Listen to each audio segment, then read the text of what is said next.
The blade slid between my ribs with the ease of a practiced hand. I remember the cold shock of it, the way my blood steamed in the winter air, and the face of my dearest friend, Lin Mei, twisted into something I no longer recognized. "You were always too trusting, Qing," she whispered, her voice like honey laced with hemlock. "The world belongs to those who take." Then there was nothing. Just darkness. Silence. The endless void of death. Until I woke up gasping on the cold stone floor of the cultivation hall, my 14-year-old body trembling with the violent memory of betrayal. The morning sun streamed through the latticed windows, casting familiar shadows across the room. I could hear the distant chant of morning prayers from the temple below. The scent of sandalwood incense hung thick in the air. I scrambled to my feet, my hands flying to my chest. No wound. No blood. The robes I wore were the simple gray of a junior disciple, not the embroidered silks I had earned after 20 years of grueling cultivation. My fingers touched the jade pendant at my throat, the one I had given to Lin Mei before she drove her sword into my heart. It was still warm from my skin, still unbroken. A laugh escaped my lips, raw and unhinged. Someone would have heard it. The universe had granted me a second chance. The door to the hall burst open, and there she was. Lin Mei, still with that innocent round face and those doe eyes that could make anyone believe she was incapable of cruelty. She was holding a scroll, her lips curved in a practiced smile. "Qing, the sect elders want to see us. They've chosen the participants for the Ascent tournament." I remembered this day. In my previous life, I had been overjoyed. The tournament was a chance to prove myself, to step out of Lin Mei's shadow. She had been the prodigy, the one everyone praised. I was merely her loyal friend, the diligent but unremarkable support. I had begged the elders to let me participate, and they had granted my request out of pity. Then, on the night before the final match, Lin Mei had come to my room with a cup of calming tea. She had smiled, called me her dearest sister, and told me she had withdrawn from the tournament so I could have my moment of glory. I had drunk the tea without hesitation, trusting her completely. I woke the next morning barely able to stand, my cultivation base shattered. I had lost the match in humiliating fashion, and Lin Mei had stepped in as a substitute, claiming my place and winning the tournament. She had stolen my victory, my reputation, and eventually my life. The elders have made their decision. Then I kept my voice even, watching her closely. "Who will compete?" Lin Mei's smile widened. "I will, of course. And they thought it would be good for you to accompany me as an assistant. To learn from the best." She laughed, a light, tinkling sound that once made me feel warm. Now it just made my stomach churn. I took a slow breath, feeling the familiar pulse of qi in my meridians. My cultivation was still at the foundation stage, weak and unrefined. In my previous life, I had been stuck there for years because I had never dared to push beyond the prescribed training methods. I had followed every rule, every tradition, while Lin Mei had quietly broken them all to advance faster. I had been a fool. "No," I said. Lin Mei's smile faltered. "What?" I said. "No. I won't be your assistant. I will compete in the tournament myself." She stared at me like I had grown a second head. "Qing, the elders have already made their selection. You don't have the skill to. I have everything I need." I stepped closer to her, close enough to see the slight flutter of panic in her eyes. "You know, I've always wondered why you never let me train in the Forbidden Chamber. You always said it was too dangerous, that I wasn't ready. But you went there, didn't you? The night before the sex assessment. That's how you advanced to the core formation stage so quickly." Her face went pale. "How do you know about that?" "I know a lot of things now, Lin Mei." I smiled, and it must have looked like a wolf's grin because she took a step back. "You should be careful. The walls in this sect have ears, and even old secrets have a way of coming to light." She recovered quickly, straightening her spine and lifting her chin. "You're talking nonsense. I think you've been cultivating too hard. Maybe you need to rest. I'll tell the elders you're unwell. You can tell them whatever you like. But I'll be at the tournament grounds tomorrow morning, ready to compete." I turned my back on her, a deliberate show of confidence. "And Lin Mei, I wouldn't drink any tea that you didn't brew yourself. The world is full of people who want to take what isn't theirs." I left her standing in the hall, her face a mask of barely concealed fury. My heart was pounding, but I forced myself to walk slowly, with the measured grace of someone who had no fears. The moment I was out of sight, I broke into a run. I had 3 months until the tournament. 3 months to take my weak foundation stage cultivation and forge it into something that could rival Lin May's 20 years of stolen advantages. I knew every shortcut, every hidden technique, every forbidden tome she had ever accessed. I knew where the sect master kept his personal cultivation manuals, and I knew the guard rotations by heart. In my previous life, I had been too honorable to steal. In this life, I would do whatever it took to survive. The forbidden chamber was located beneath the main temple, accessible only through a hidden trapdoor behind the ancestral shrine. I had discovered it by accident in my previous life, after Lin May had carelessly left a trail of footprints in the dust. She had been using it for years. I had never told anyone, too loyal to expose her secret. Now I dropped to my knees, my fingers finding the barely visible seam in the floor. The stone slid open with a soft groan, revealing a dark staircase spiraling into the earth. I lit a flame in my palm and descended. The chamber was larger than I remembered. Shelves lined the walls, filled with scrolls and books that most disciples would never know existed. The cultivation techniques here were dangerous, volatile, and incredibly powerful. They had been sealed away for good reason. But I didn't have the luxury of caution. I grabbed a scroll on the shadow flame technique, a method that used the darkness of one's own heart to fuel spiritual growth. It was considered heretical, a path that invited corruption. But it was also incredibly fast, and I didn't have time for the slow, steady path of virtue. For the next month, I barely slept. I trained in the shadows, emerging only for the mandatory classes and sect duties. I ate sparingly, conserving every ounce of energy for cultivation. My body ached with a pain that reminded me I was alive. And every night, I would sit in the darkness of the forbidden chamber, letting the shadow flame burn through my meridians, purging the weakness from my spirit. Lin May watched me with growing suspicion. She would try to bait me into arguments, attempt to poison my food, spread rumors about my health. I saw every move she made, because I had seen them all before. I was always 2 steps ahead. You look tired, she said one afternoon, cornering me in the library. Are you sure you're well? You seem so different lately. I've just been training hard, I replied, not looking up from my book. The tournament is in 2 months. I want to be ready. She laughed, a brittle sound. You know, I heard the elders are planning to pair you with a novice. A mercy match, so you won't be humiliated too badly. Better a mercy match than a forfeit, I said mildly. But I wouldn't worry about me, Lin May. I have a feeling I'll do better than anyone expects.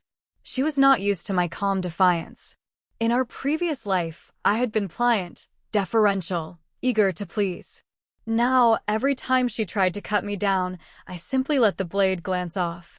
It unsettled her more than any direct confrontation could. By the end of the 2nd month, I had reached the core formation stage. It had taken me 20 years in my first life. Now, it had taken me only 60 days. The shadow flame technique burned through my limits, consuming my old weaknesses and forging something harder in their place. My skin glowed with a faint, dark aura that I had to carefully suppress whenever I was in public. The night before the tournament, I stood in the training yard, practicing my sword forms under the moonlight. The air was cold, and my breath rose in ghostly wisps. I moved through the forms with a precision that came from decades of muscle memory. This body was young and inexperienced, but my mind remembered everything. I heard footsteps behind me and didn't need to turn to know it was Lin May. I caught her reflection in the blade of my sword. Her face was shadowed, her hand tucked into her sleeve. I knew what she was holding. A small vial of poison. The same one she had used on me in my previous life. It's late, Ching, she said softly. You should rest. I'm fine, I said, still not turning. I want to make sure my form is perfect. I brought you some tea. She stepped closer, and I could hear the slight tremor in her voice. She was nervous, but she was committed. You need to stay warm. It's so cold out here. I finally stopped and turned to face her. She held out a cup of steaming tea, her smile as warm and sweet as it had been the night she killed me. I took the cup from her, feeling its warmth seep into my cold fingers. Thank you, I said. You've always been such a good friend, Lin Mei. Her eyes flickered with something relief, maybe. Or triumph. She thought she had won. She thought I was still the trusting fool I had been in my past life. I raised the cup to my lips and tipped it back, letting the liquid flow into my mouth. But I didn't swallow. I held it there, feeling the familiar bitter burn of the poison on my tongue. Then I spat it out, directly into her face. She screamed, stumbling backward, clawing at her eyes. The poison was corrosive. It ate through skin and flesh. I watched her writhing on the ground, her screams echoing through the empty yard. I felt no pity, only a cold, burning satisfaction. Did you think I wouldn't notice? I crouched down beside her, my voice low. Did you think I would drink anything you gave me? I know what you are, Lin Mei. I've always known. I just didn't want to believe it. She was crying now, her face a ruin of weeping welts. Please, she begged. Please, Qing, I'm sorry. I didn't mean you meant everything. I cut her off. You meant to steal my victory. You meant to destroy my cultivation. You meant to kill me. And you succeeded. Once. I stood up, leaving her in the dirt. But this time, things are different. This time, you will face me in the tournament. And everyone will see what you truly are. She was still screaming when I walked away. The moonlight painted the training yard silver, and for the first time since I had opened my eyes in this new life, I allowed myself a smile that didn't feel like a mask. I had taken the first step. I had turned her weapon back on her. But as I climbed the stairs to my quarters, I caught a glimpse of something in the shadows at the edge of the courtyard. A figure, tall and cloaked, watching me with eyes that glowed like amber in the darkness. I froze, my hand on my sword. The figure tilted its head, almost as if in acknowledgement, and then vanished like smoke. I stood there for a long moment, my heart racing. Who was that, and why had they been watching in my previous life? I had never noticed anyone watching. Had they always been there, hidden in the shadows, while I stumbled blindly through my own destruction, or was this something new, something that had changed? Because I had changed, I didn't sleep that night. I sat in my room, my sword across my knees, and stared at the door. I had outsmarted Lin Mei. I had taken the first step toward reclaiming my future. But the amber-eyed figure in the shadows reminded me that there were things I didn't know, secrets that even my 20 years of Second Life hadn't uncovered. The tournament was tomorrow. I would face Lin Mei and destroy her publicly. But I couldn't shake the feeling that the real game was only just beginning. Someone else was watching. Someone else was waiting. And I had no idea whose side they were on. The tournament grounds were a sea of silk and steel when I arrived at dawn. Disciples from every corner of the sect had gathered, their voices rising in a buzz of excitement that crashed against the stone pillars like waves. Banners of crimson and gold snapped in the morning wind, and the scent of roasted chestnuts from the food stalls mixed with the sharper tang of polished blades. I walked through the crowd with my head high, my gray robes exchanged for the pale blue of a competitor. The fabric felt strange against my skin, lighter than I remembered, but the weight of my sword at my hip was familiar as a heartbeat. Lin Mei was already there, standing at the edge of the competitor's platform with her face still half hidden beneath fresh bandages. The poison had done its work well. Her left eye was swollen shut, and angry red welts crept up her neck and disappeared beneath her collar. She had tried to hide the damage with powder and paint, but nothing could mask the hatred burning in her one visible eye. She watched me approach like a viper tracking a mouse, her fingers twitching at her sides. You look terrible, I said, stopping a few feet away. My voice carried just enough for the nearest disciples to hear. A few of them snickered, quickly stifling their laughter behind their hands. Did you have an accident? Her jaw tightened so hard I could see the muscles jump beneath her ruined skin. You'll pay for what you did, she hissed, so low only I could catch it. The elders will hear about this. They'll strip you of your rank, throw you out of the sect. Tell them, I cut her off, smiling sweetly. Tell them how you came to my training yard at midnight with a cup of poison tea. Tell them how I defended myself. I'm sure they'll be very interested in where you got that particular concoction. The apothecary keeps records, you know. And I've already had a little chat with him. The color drained from her face. She opened her mouth, closed it, and then turned away without another word. I watched her shoulders shake with barely suppressed rage and felt a surge of satisfaction so sharp it almost hurt. This was the moment I had dreamed about in my previous life, lying in the darkness of my poisoned sleep, hearing her name called as the champion while I lay forgotten in the infirmary. Now she was the one humiliated. Now she was the one who would be forgotten. The first round began with a ceremonial bow to the sect master, an ancient man with a beard like silver frost and eyes that missed nothing. He sat on a raised dais with the other elders, their faces unreadable masks of authority.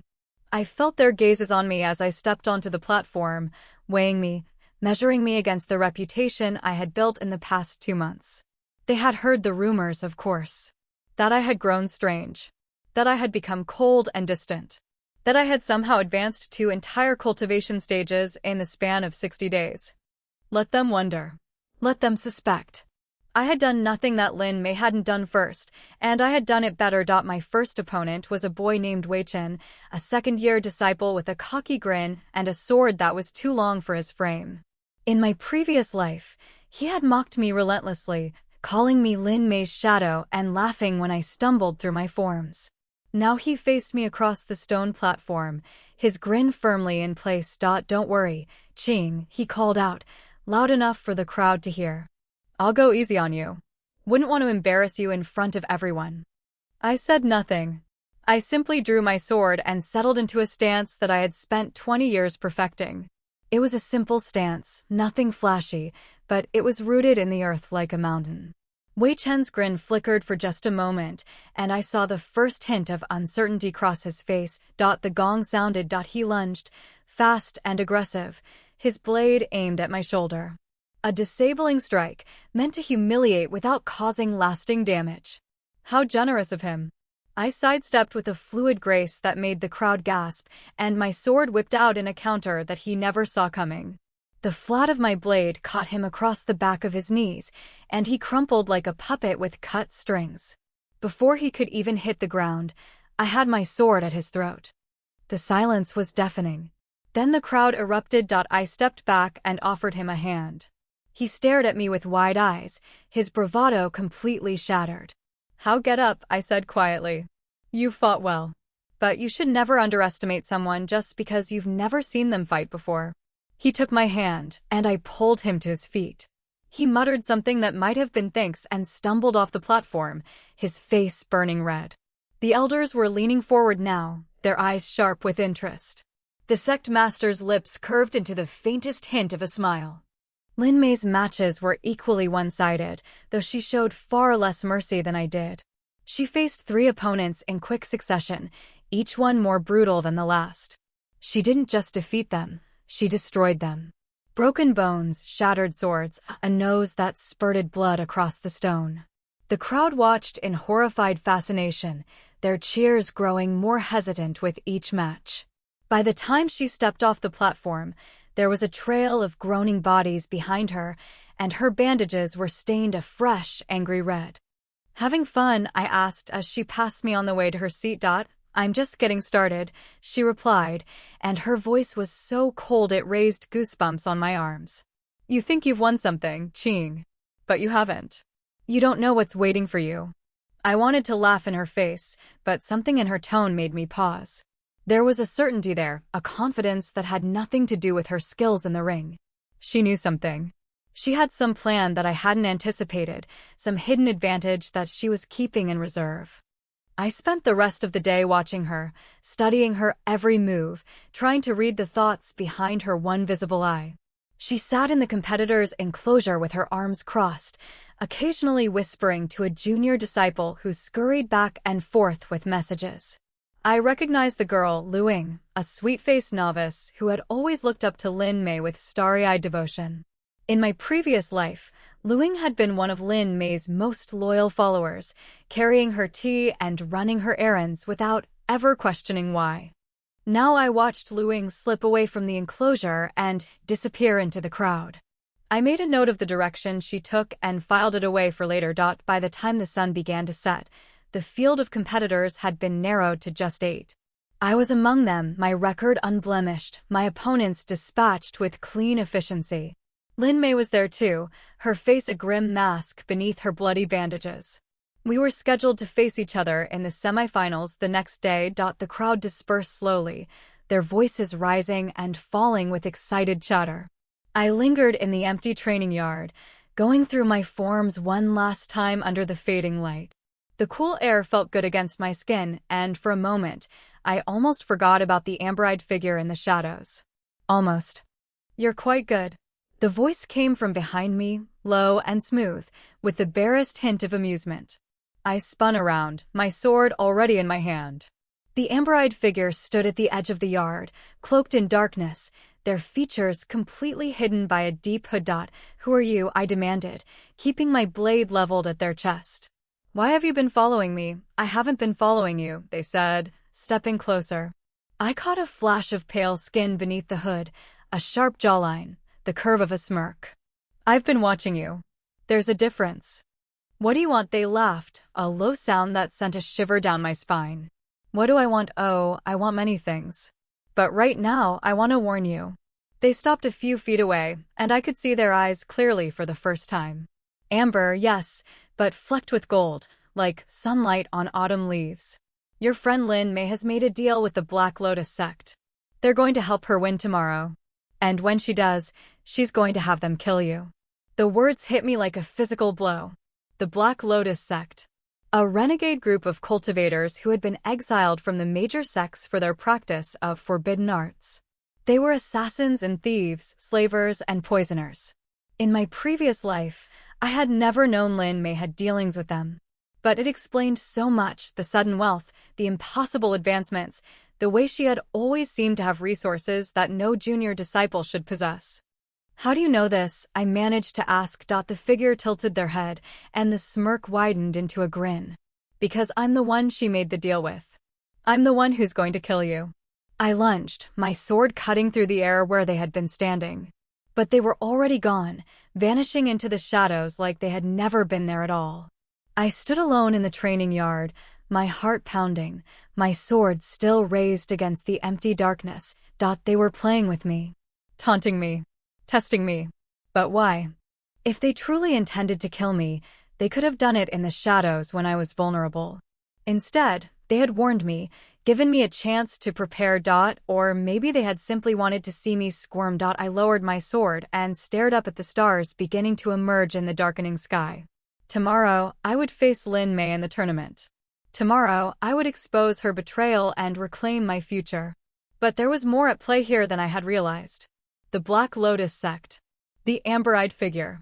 Plans within plans, secrets within secrets. I had thought I knew everything. I had thought my second life gave me all the answers I needed. But I was learning that the world was far more complicated than my 20 years of memory could reveal. And somewhere in the shadows, someone was watching, waiting, and I had no idea what they truly wanted. The gong sounded for the evening bell, and I turned away from the darkness. Tomorrow would come soon enough. And whatever the amber-eyed figure had planned, I would face it the same way I faced everything now. With steel in my hand and fire in my heart. The sun rose like a wound on the horizon, bleeding gold and crimson across the tournament grounds. I had not slept. I had spent the night sitting in my quarters, my sword across my knees, replaying the amber-eyed figure's words over and over in my mind. The Black Lotus sect. A deal. A kill order. I had known Lin Mei was capable of betrayal, but I had underestimated the depths of her desperation. She was not just willing to cheat. She was willing to have me murdered in the middle of a sacred tournament, in front of the elders and the sect master, with all of the sect watching. That was the difference between us. She had never stopped being ruthless. I had only just begun. I walked to the grounds with my head high and my heart calm. The crowd was even larger than the day before, the stands packed with disciples and visiting cultivators from neighboring sections. The air was thick with anticipation, the kind of electric tension that made the hair on the back of your neck stand up. I could feel eyes on me from every direction, weighing me, measuring me, wondering if I could possibly defeat the girl who had been the sect's golden child for so long. Lin Mei was already on the platform when I arrived. She had changed her bandages for fresh white ones, and she had replaced her tattered robes with a new set of black silk embroidered with silver thread. It was a statement. A proclamation of intent. She was dressing like a victor, like someone who had already won. And I noticed something else. Standing just behind her, barely visible in the shadows of the stands, were three figures in dark cloaks. Their faces were hidden, but I could feel the weight of their gazes on me like stones pressing against my skin. The Black Lotus sect. They had come to watch. They had come to make sure the job was done. I climbed onto the platform and faced Lin Mei. The sect master rose from his seat and raised his hand, calling for silence. The crowd stilled, their voices dying to a hush that seemed to stretch the silence into something unbearable. Today's match will determine the finalist for the Ascent tournament, he announced, his voice carrying across the grounds with the weight of centuries. Disciples Lin Mei and Qing Wei, you will fight with honor. You will fight with discipline. And you will accept the outcome with grace. Lin Mei bowed, her movements smooth and practiced. I bowed too, but my eyes never left hers. She was smiling. Even with her ruined face, even with her eyes swollen shut, she was smiling like she had already won. Any last words, she asked, just loud enough for me to hear. You won't get another chance. You should have stayed away from the Black Lotus sect, I replied, and watched her smile vanish. They don't keep their promises. You should know that better than anyone. Her face went pale beneath the bandages, and I saw a flicker of uncertainty cross her features. She had thought I didn't know. She had thought her secret was safe. But the amber-eyed figure had been right about one thing: knowledge was power, and I was no longer powerless. The gong sounded, and we moved. She was faster than she had been in the preliminary matches, her sword a blur of silver that seemed to come from every direction at once. I blocked, parried, dodged, my own blade singing as it met hers in a shower of sparks. The crowd roared with every clash, their voices rising and falling like a wave. But something was wrong. Her strikes were too precise, too perfectly aimed. She was anticipating my movements before I made them, reacting to my feints as if she knew exactly what I was going to do. In my previous life, I had taught her my every technique, shown her every weakness, trusted her with every secret. She was using all of that against me now. You're predictable, she hissed, her blade slicing through my sleeve. I felt the cold kiss of steel on my skin, saw a thin line of red bloom on my arm. I know everything about you, Qing. Your forms, your patterns, your fears. You can't beat me. She was right. In a fair fight, with nothing but skill and strength, I would have lost. But I had never intended to fight fair. I dropped my sword. The crowd gasped. Lin Mei's eyes widened in confusion. She hesitated, her blade frozen mid-strike, and that was all I needed. I reached into my sleeve and pulled out a small jade talisman, one that I had found in the Forbidden Chamber during my weeks of secret training. It was a nullification charm, designed to disrupt a cultivator's chi flow for a few precious heartbeats. It was also incredibly dangerous, capable of causing permanent damage if used improperly. I shattered it against the stone floor. A wave of energy exploded outward, invisible but tangible, like a thunderclap that had no sound. I felt it wash over me, cold and sharp, and then it hit Lin Mei. She staggered, her sword dropping from nerveless fingers, her face contorting in sudden agony. The Black Lotus sect had given her a boost, I realized. They had poured dark energy into her meridians to make her stronger, faster, more powerful. And my charm had just made that dark energy explode inside her. She screamed, a raw, terrible sound that cut through the silence of the shocked crowd. Her body convulsed, and I saw black smoke begin to pour from her pores, curling into the air like serpents. The sect master was on his feet, his face a mask of fury. The elders were shouting, pointing, scrambling to contain the damage. Dark cultivation, someone screamed. She's been using dark cultivation. Lin Mei collapsed to her knees, her hands clutching her chest, her eyes wide with horror. No, she gasped. No, this isn't. You did this to me. I did nothing, I said, loud enough for everyone to hear. You did this to yourself. You made a deal with the Black Lotus sect. You let them poison your cultivation for power. And now everyone can see what you truly are. The three dark figures in the stands were already rising, their cloaks swirling as they began to retreat. The crowd had turned on them, screaming accusations, reaching for weapons. They vanished into the chaos, swallowed by the mob, but I knew I hadn't seen the last of them. Lin Mei was dragged from the platform, her body still convulsing, her screams fading into sobs. The sect master descended from his dais and walked toward me, his ancient face unreadable. He stopped a few feet away and studied me for a long, uncomfortable moment. "You knew," he said quietly. "You knew about the Black Lotus sect. About her deal." "I suspected," I replied. "I had reason to suspect." He nodded slowly, his eyes flickering with something I couldn't identify. "You've done well today, Qingwei. You've exposed a corruption that could have destroyed this sect. But I wonder." He leaned closer, and his voice dropped to barely a whisper. "How did you know? How did a junior disciple with no connections and no influence discover a secret that even my elders missed?" I opened my mouth to answer, but no words came. How could I explain that I had lived this life before, died this death before, that I had been reborn with 20 years of stolen knowledge, and that everything I had done was built on the ashes of my own murder? There are things I can't explain. I finally managed. "Not yet. But I give you my word, sect master. I am loyal to this sect. I will always be loyal to this sect." He studied me for another long moment, and then he nodded. "I believe you. But you have enemies now. The Black Lotus sect will not forget what you did today. And I suspect there are others who will not forget as well." He turned and walked away, leaving me alone on the platform. The crowd was still in chaos, the disciples too busy chasing the retreating assassins to pay me any attention.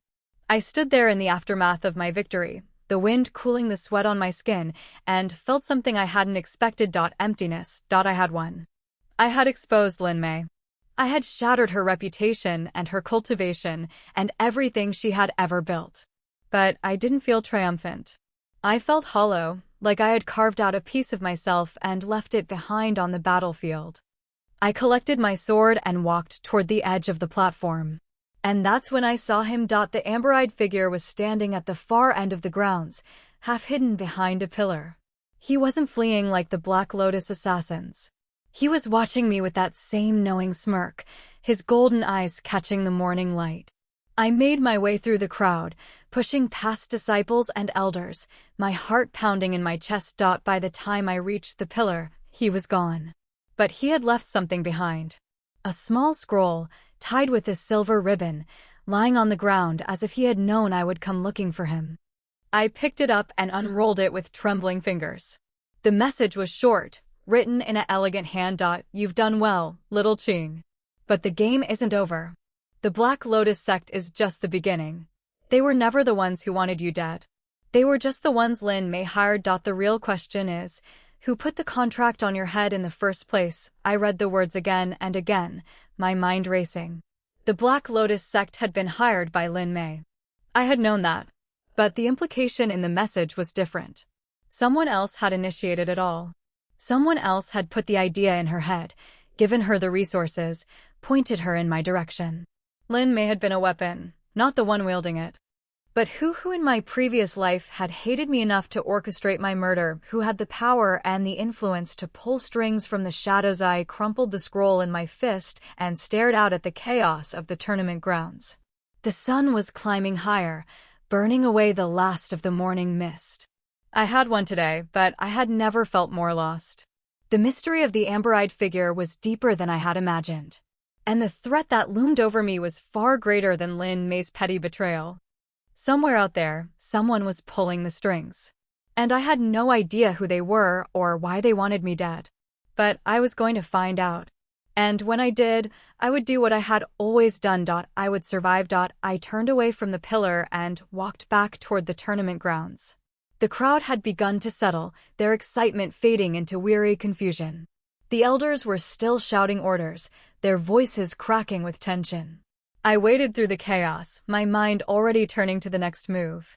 The scroll was still in my hand. I tucked it into my sleeve and kept walking. There was no time for fear. There was no time for uncertainty. There was only the next step, and the next, and the next. I would unravel the mystery of the amber-eyed figure. I would find the person who had orchestrated my death. And I would make them pay. Just as Lin Mei had paid. Just as all my enemies would pay. The sun was warm on my face, and for the first time since my rebirth, I allowed myself to smile. Let them come. Let them try. I was no longer the girl who had been stabbed in the back by her dearest friend. I was something new. Something harder. Something that would never break again. But the questions still burned in my mind as I walked away from the tournament grounds. Who had wanted me dead, and what had I ever done to deserve such hatred? The answers were out there, waiting in the shadows.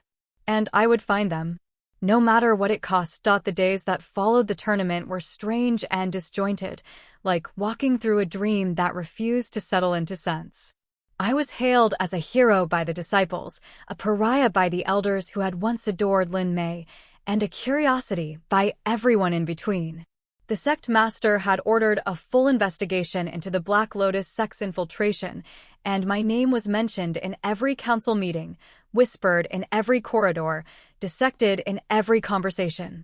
I had become famous, but fame in a sect like ours was a double-edged sword. It brought admirers, yes, but it also brought enemies. And I had plenty of those. I spent my days training alone in the Forbidden Chamber, pushing my shadow flame cultivation to new heights. The technique was becoming easier, more natural, as if my body was finally learning to accept the darkness that flowed through my meridians. My skin no longer glowed with that faint aura, and I could suppress the telltale signs of dark cultivation with a thought. But I knew the danger. Every time I used the shadow flame, I was feeding a part of myself that I didn't fully understand. I was becoming something that I might not be able to control. The amber-eyed figure scroll was never far from my mind. I had read it 100 times, memorizing every stroke of the elegant characters, searching for hidden meanings that weren't there. Who put the contract on your head in the first place? The question haunted me. In my previous life, I had been a nobody, a loyal friend, and a mediocre cultivator. I had no enemies, no rivals, no one who would benefit from my death except Lin Mei. But Lin Mei had been nothing more than a jealous friend, a petty thief of glory. She didn't have the resources or the connections to hire the Black Lotus sect on her own. Someone had given her the idea. Someone had provided the means. I needed answers, and I knew exactly where to start. The Black Lotus sect had a foothold in the outer districts of the capital, operating out of a network of safe houses and brothels that catered to the city's underworld. I knew this because in my previous life, I had stumbled across one of their operations while on a mission to retrieve a stolen artifact. I had been too naive to understand what I was seeing, too trusting to report it to the elders. Now, I would use that knowledge to track down the person who had ordered my death. I slipped out of the sect under cover of darkness, wearing plain gray robes and a hood that shadowed my face. The journey to the capital took 3 days, but I had prepared for it, stocking my pack with dried meat and medicinal herbs, sleeping in the hollows of trees and the ruins of abandoned shrines. The roads were dangerous, infested with bandits and rogue cultivators, but I moved like a ghost, silent and unseen. The capital was a sprawling maze of crowded streets and towering pagodas, its markets overflowing with goods from every corner of the empire. I waded through the chaos, keeping my head down, my hand never far from the hilt of my sword. I found the safe house easily enough, a decrepit tea house on the edge of the pleasure district, its sign hanging crookedly above a door that had been patched too many times. I pushed open the door and stepped inside. The interior was dim and smoky, filled with the cloying scent of incense and the low murmur of whispered conversations. A few patrons sat at scattered tables, their faces hidden in shadow. The woman behind the counter looked up at me with eyes as cold as winter's steel. "We're closed," she said, her voice flat and unwelcoming. "Come back tomorrow." "I'm not here for tea," I replied, sliding onto a stool and placing a small pouch of silver on the counter. "I'm here for information. And I'm willing to pay." She eyed the pouch, then me, her gaze sharp and calculating. "Information about what? The Black Lotus sect. I need to know who hired you to kill a disciple of the Cloud Dragon sect." "A girl named Qingwei." The woman's face went pale, just for a moment, before she regained her composure. "I don't know what you're talking about. We're just a tea house." I leaned forward, letting a wisp of shadow flame curl from my fingertips. The dark energy flickered in the dim light, and the woman's eyes widened with recognition. "I know you're not just a tea house," I said softly. "And I know you have records. The Black Lotus sect keeps meticulous records. Who commissioned the job, how much they paid, when the deed was supposed to be done. I need to see those records." She stared at me for a long moment, her jaw tight, her hands trembling slightly. Then she reached under the counter and pulled out a thick ledger bound in cracked leather. "I don't know what's in here," she said, pushing it toward me. "I'm just the front. The real records are kept in the back office, but I don't have the key. Only the master has the key." "Then take me to the master." She shook her head, a bitter smile twisting her lips.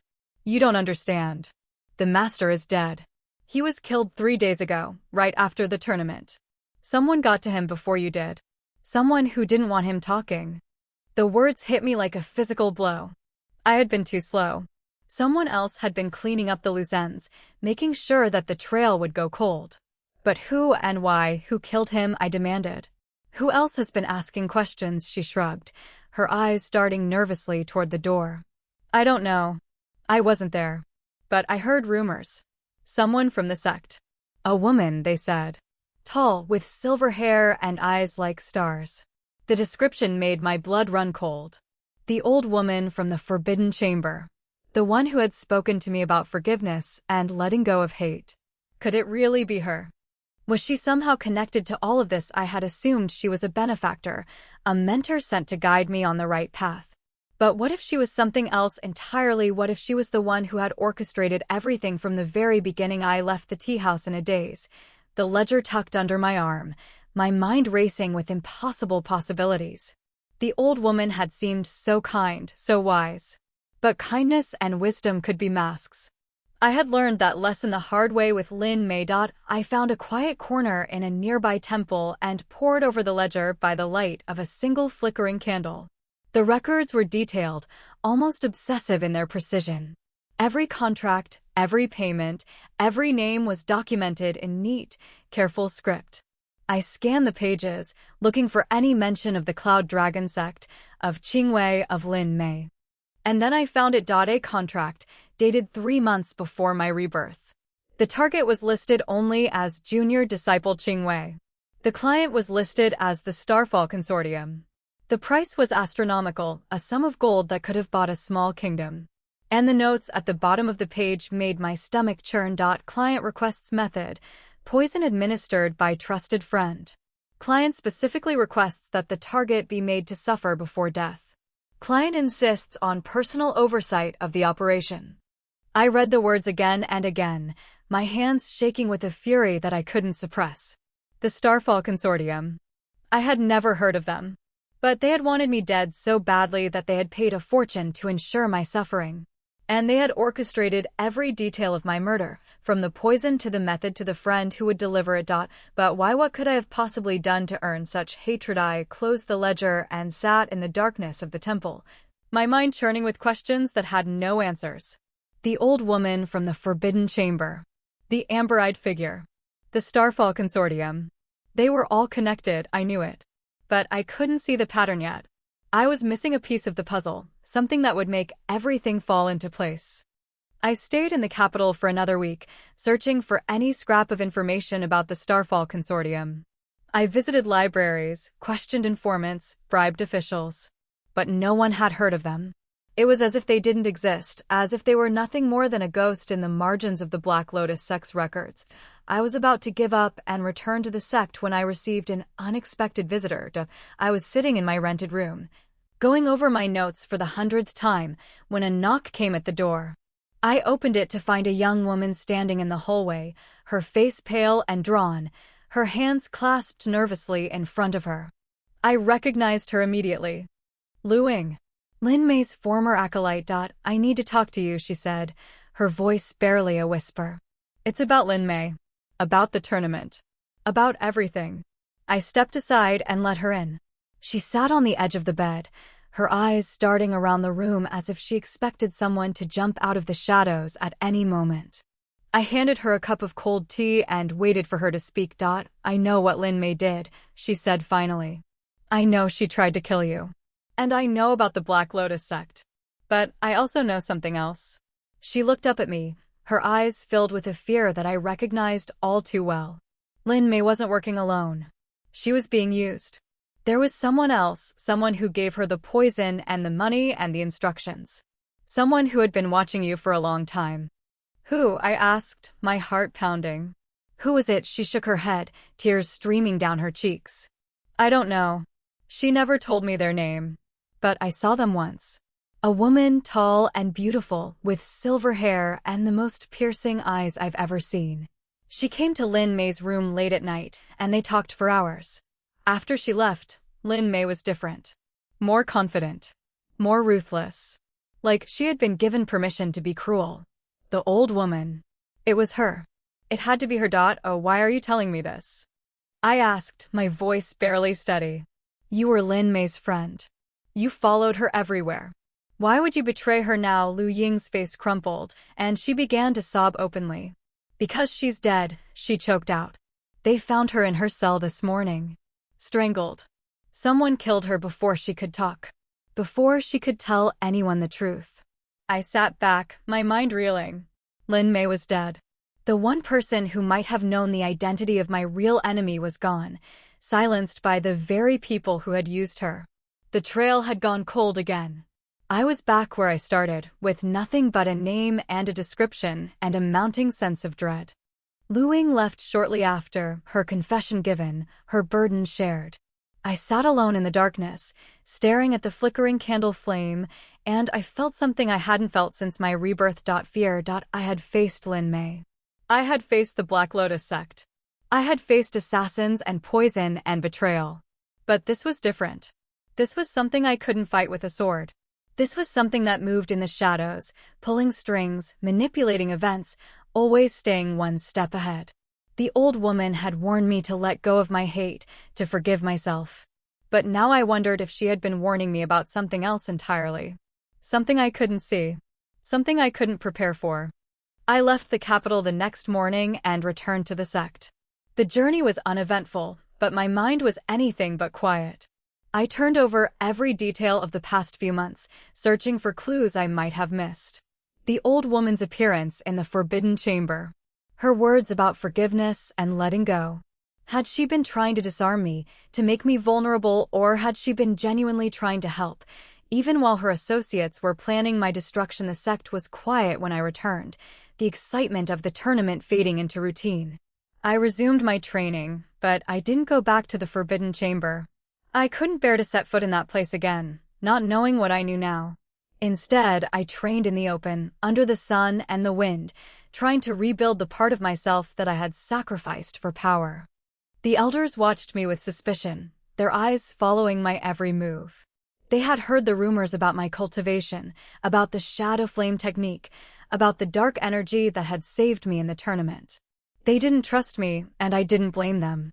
I didn't trust myself anymore. Weeks passed.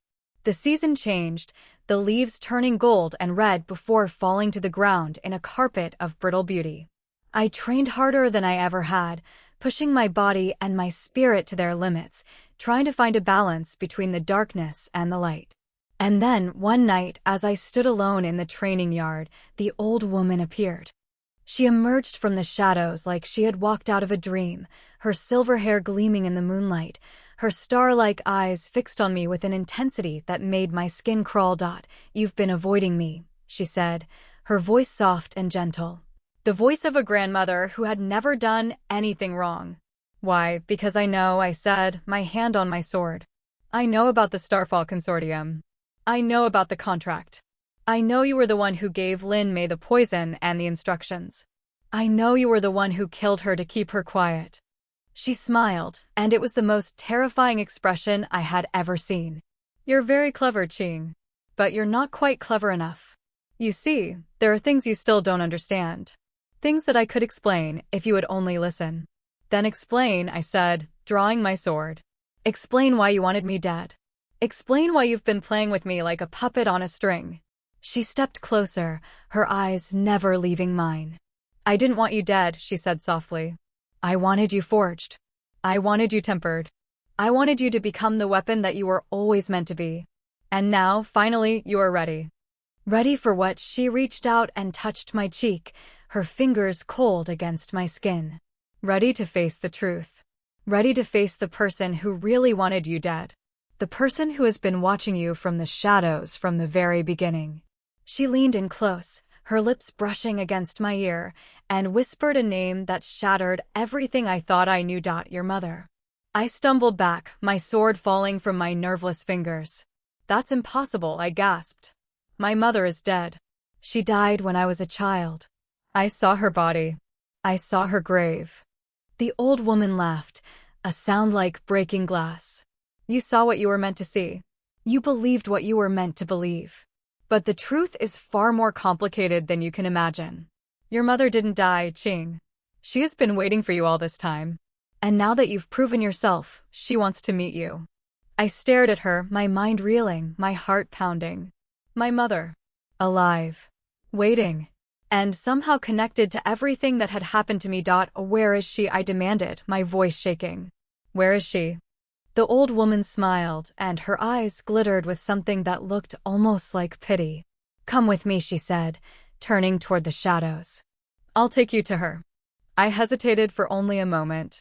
Then I picked up my sword, squared my shoulders, and followed her into the darkness. The old woman led me through the shadowed paths of the sect, her silver hair catching the moonlight like spun glass. She moved with an unnatural grace, her feet barely touching the ground, and I followed her with my hand clenched around my sword, every instinct screaming at me to turn back. But I couldn't. Not now. Not when I was so close to the truth. We passed through the ancestral shrine, past the rows of carved wooden tablets that honored the sect's fallen disciples. I paused for a moment, my eyes scanning the names, looking for one in particular. There. My mother's name, Zhao Lian, carved into a small tablet near the bottom. I had visited this shrine countless times as a child, weeping over her memory, believing she was gone forever. But the tablet was just wood and ink. A lie. Everything had been a lie. The old woman pushed aside a tapestry I had never noticed before, revealing a narrow passage that descended into the earth. I followed her down, the stairs slick with damp, the air growing cold and still. The passage opened into a vast underground chamber, lit by flickering torches that cast dancing shadows on the walls. And there, standing in the center of the chamber, was my mother. She looked exactly as I remembered her. The same delicate features, the same gentle smile, the same eyes that had always seemed to hold a secret. But there was something different about her now. A hardness in her jaw, a coldness in her gaze. She was wearing robes of deep purple silk, embroidered with golden thread that glittered like stars. And on her finger was a ring I had never seen before, a dark stone set in silver, pulsing with a faint, malevolent light. Qing, she said, her voice soft and warm, as if we had just been reunited after a brief separation. My dear, dear daughter. You've grown so strong. I wanted to run to her. I wanted to throw my arms around her and weep with joy. But something held me back. Something in her eyes, that coldness, that distance.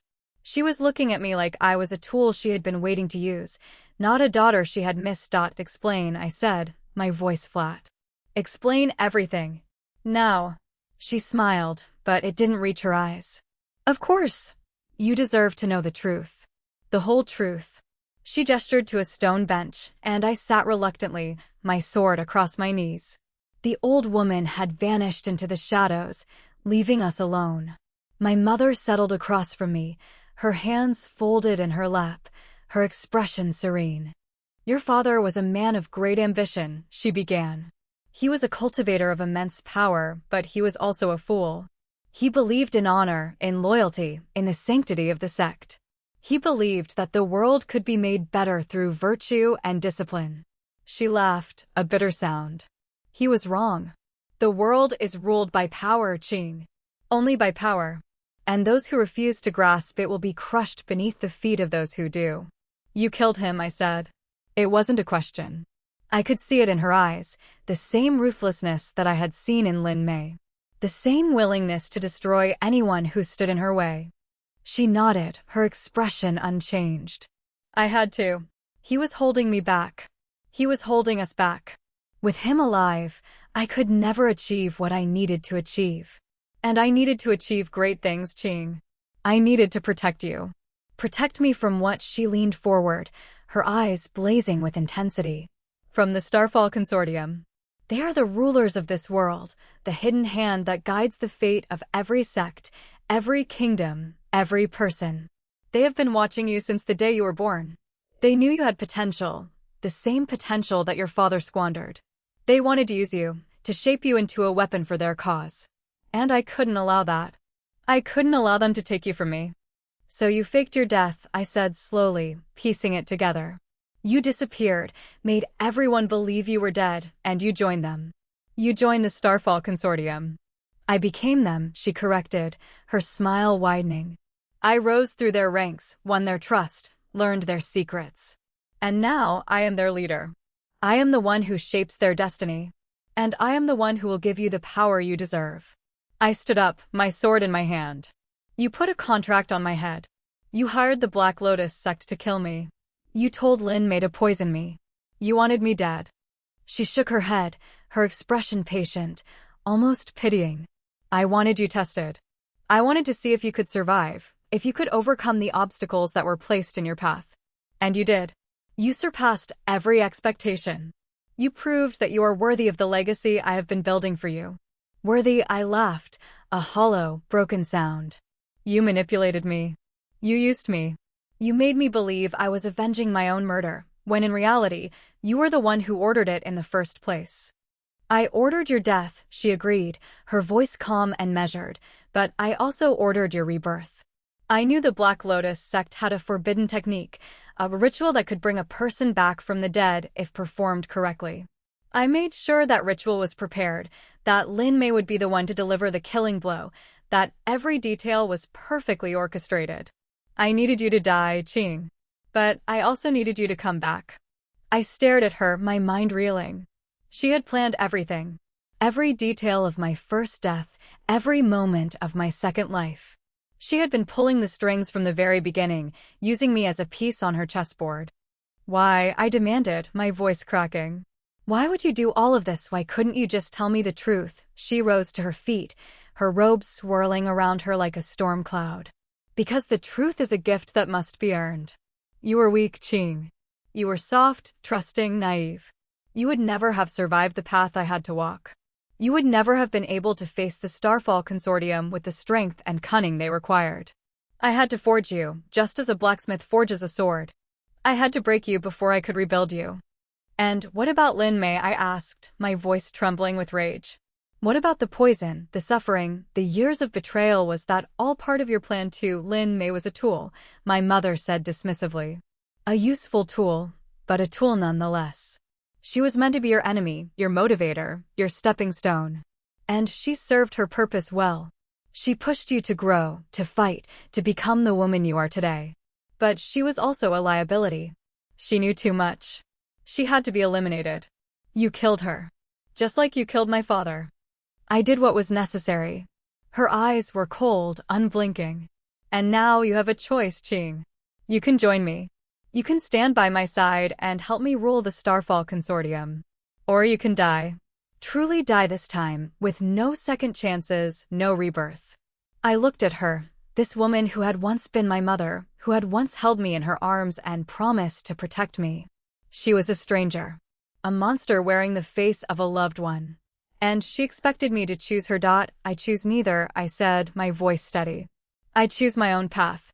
She smiled, and it was the smile of a predator who had cornered its prey. I was afraid you'd say that. She raised her hand, and the dark ring on her finger began to pulse with malevolent light. The shadows in the chamber stirred, writhing and twisting like living things. From the darkness, figures emerged, tall, hooded figures with eyes like burning coals. The Starfall Consortium. They had been waiting in the shadows all along. You see, Qing, my mother said, her voice soft and terrible, I never intended to give you a choice. I only wanted to see what you would do. And now I know. The figures moved toward me, their hands raised, dark energy crackling around their fingertips. I raised my sword, my heart pounding, my mind racing. I was outnumbered, outmatched, and utterly alone. But I had been alone before. I had faced death before. And I had survived. I lunged at the nearest figure, my blade cutting through the darkness, and the battle began. The chamber erupted into chaos. Dark energy clashed against steel, screams and shouts echoing off the stone walls. I fought with everything I had, my shadow flame technique burning through my meridians, fueling my strikes with a power that I had never fully unleashed. The hooded figures fell before me, one by one, their bodies dissolving into shadowy mist that drifted away on the cold underground air. But there were too many. They kept coming, endless and relentless, their dark energy draining my strength with every blow. I was growing tired, my movements slowing, my vision blurring. The shadow flame was consuming me, burning through my reserves, turning my own body against me. I caught a glimpse of my mother, standing at the edge of the chamber, watching the battle with an expression of cold satisfaction. She was enjoying this. She was savoring my struggle, my desperation, my slow and inevitable defeat. And that's when I realized the truth. She wasn't just testing me. She was using me. Every moment of my second life had been designed to fuel the shadow flame technique, to strengthen my cultivation, to make me a vessel for dark energy. And now that I had reached my peak, she was going to harvest that energy. She was going to drain me dry and use my power to fuel her own ascent. The hooded figures fell back, forming a circle around me. I was trapped, exhausted, on the verge of collapse. My mother stepped forward, her ring blazing with dark light, her eyes gleaming with triumph. "Thank you, Qing," she said, reaching out her hand. "You have served your purpose. Now give me what I need." I felt the dark energy being pulled from my body, drawn toward the ring on her finger. It was like being drained of blood, cold and weak and terrible. I fell to my knees, my sword clattering to the ground, my vision fading to black. But then, something shifted. A flicker of warmth in the cold. A light in the darkness. I remembered the old woman's words in the forbidden chamber. Forgive yourself. And let go of the hate. That is the only path to true strength. I had held on to my hatred for so long. I had let it define me, shape me, consume me. It had given me power, yes, but it had also made me vulnerable.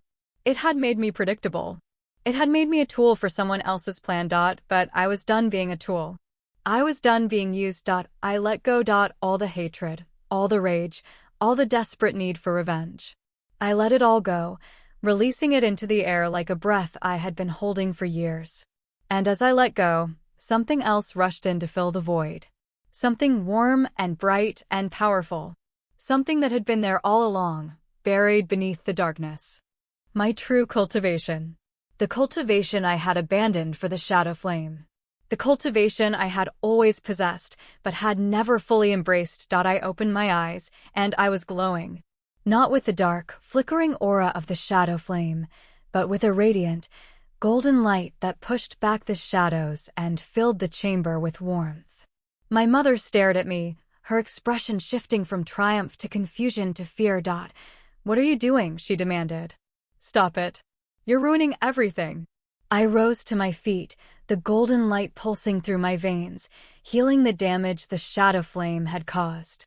The hooded figures recoiled, hissing and spitting like vampires exposed to the sun.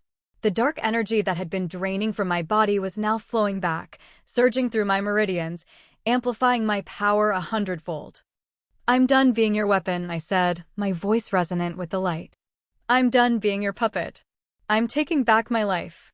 And nothing you can do will stop me." My mother screamed, raising her hand, the ring blazing with dark energy.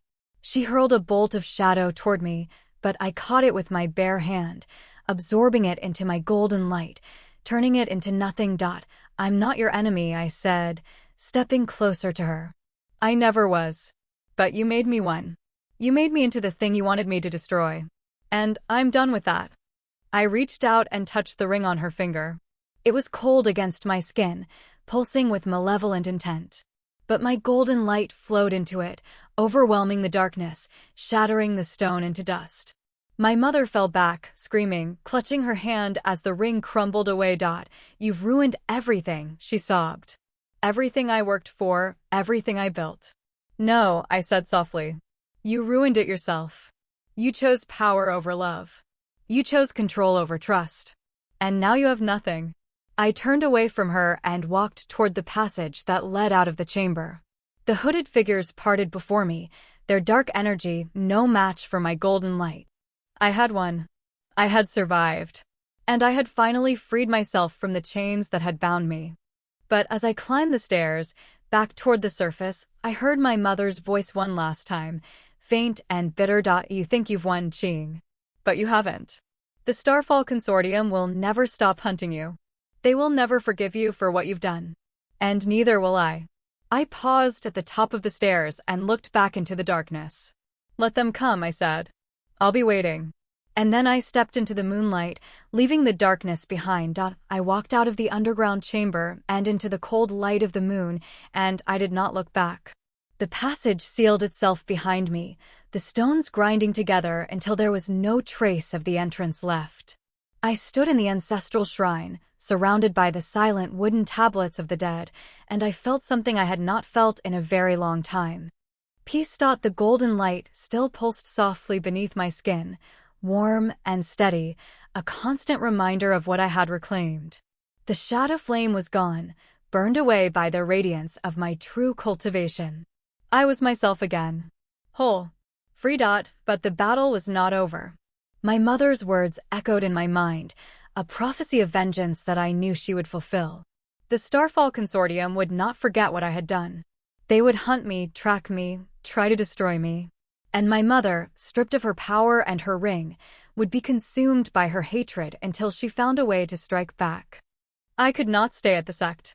It was no longer safe for me, and I could not risk bringing danger to the disciples who had shown me kindness. I needed to leave. I needed to disappear. But first, there was something I had to do. I made my way to the forbidden chamber, descending the spiral staircase for the last time.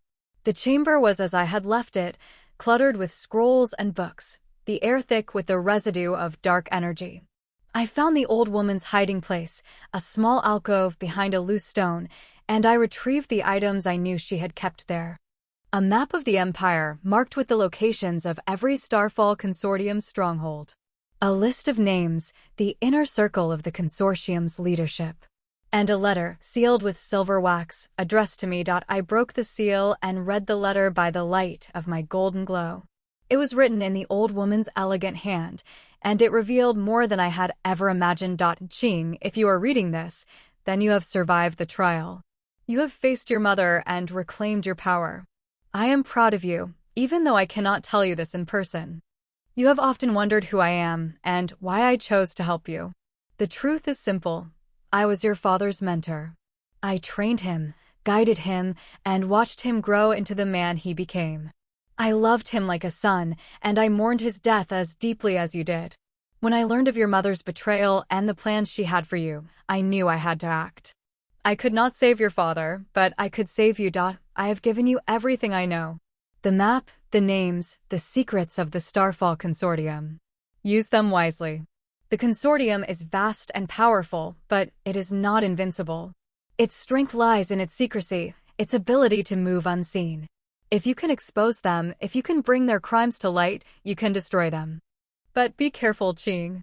Your mother is not the only enemy you face. There are others in the Consortium who will stop at nothing to protect their power. They are watching you, even now. They will come for you, and they will not show mercy. Trust no one. Rely on your strength. And never forget that you are the daughter of a good man, a man who believed in honor and love. Do not let the darkness consume you, as it consumed your mother. Yours in hope, Lian. I folded the letter and tucked it into my sleeve, my heart heavy with gratitude and grief.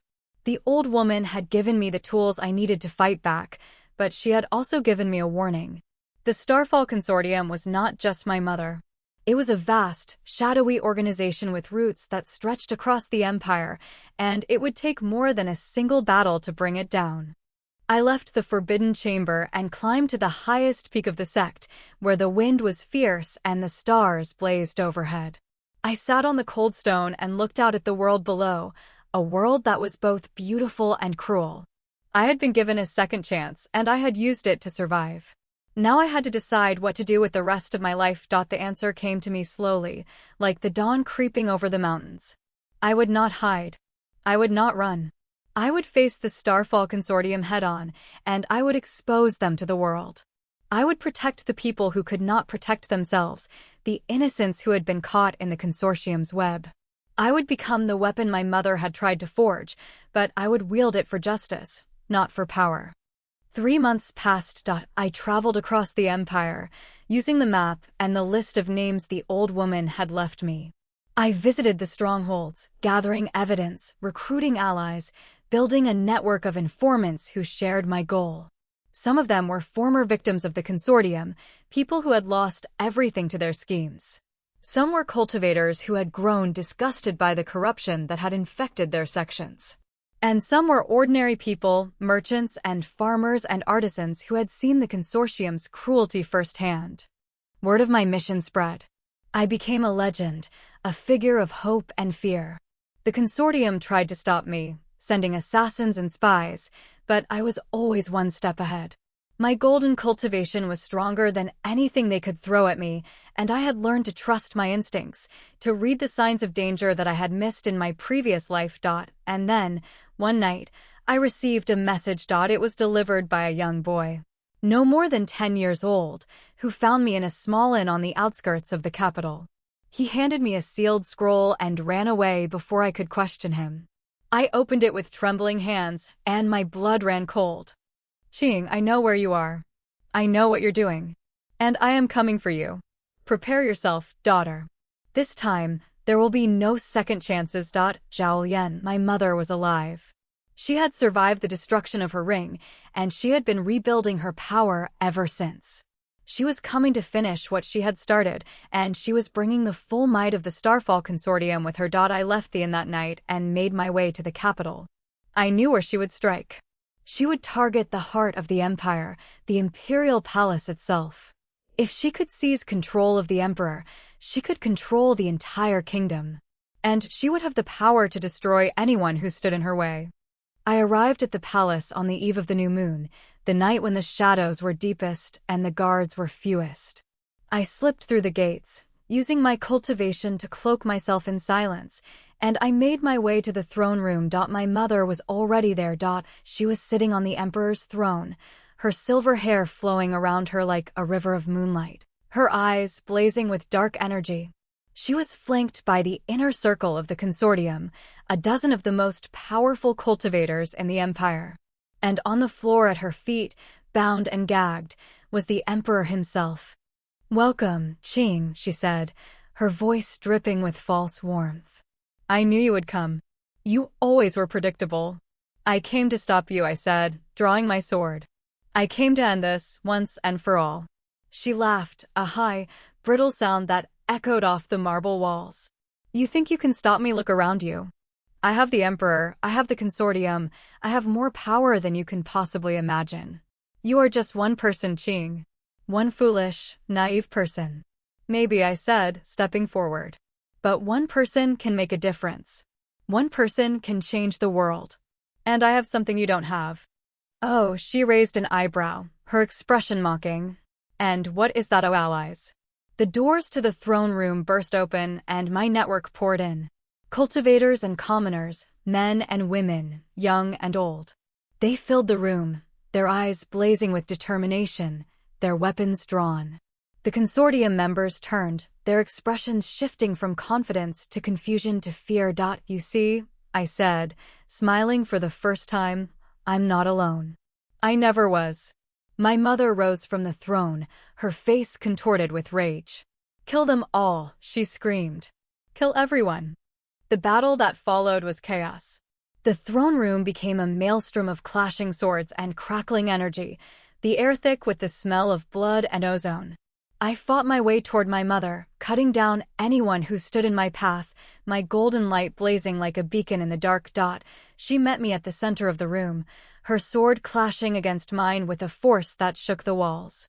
She was stronger than she had been before, fueled by a desperation that bordered on madness. "Why?" she screamed, her eyes wild. "Why won't you just die? Why won't you just give up?" "Because I have something to live for," I said, deflecting her strike and driving her back. I have friends. I have hope. I have a future. And I'm not going to let you take that away from me. She lunged, and I sidestepped, my sword flashing in a counterstrike that caught her across the chest. She fell to her knees, blood seeping through her robes, her eyes wide with disbelief. You defeated me, she whispered. How? Because I'm not fighting for revenge, I said, looking down at her. I'm fighting for justice. And that makes all the difference. She collapsed to the floor, her body still, her eyes staring at nothing. The consortium members, seeing their leader fall, lost their will to fight. They dropped their weapons, surrendering to my allies, their dark energy dissipating into the air. The Emperor was freed, his bonds cut, his dignity restored. He thanked me with tears in his eyes, promising to reward me with anything I desired. But I asked for only one thing. Expose them, I said, gesturing to the captured consortium members. Tell the world what they did. Make sure they can never hurt anyone again. He nodded, his face grave, and I knew he would keep his word. I walked out of the throne room and into the palace gardens, where the first light of dawn was beginning to paint the sky in shades of gold and pink. My allies followed me, their faces flushed with victory, their voices raised in cheers. But I felt no triumph. Only a quiet satisfaction, a sense of peace that had eluded me for so long. I had done what I set out to do. I had avenged my father, protected the innocent, and destroyed the conspiracy that had nearly consumed the empire. I had proven that I was stronger than my mother, stronger than the shadow flame, stronger than the hatred that had once defined me. And I had done it all by letting go. I stood in the garden, watching the sun rise, and I felt a hand on my shoulder.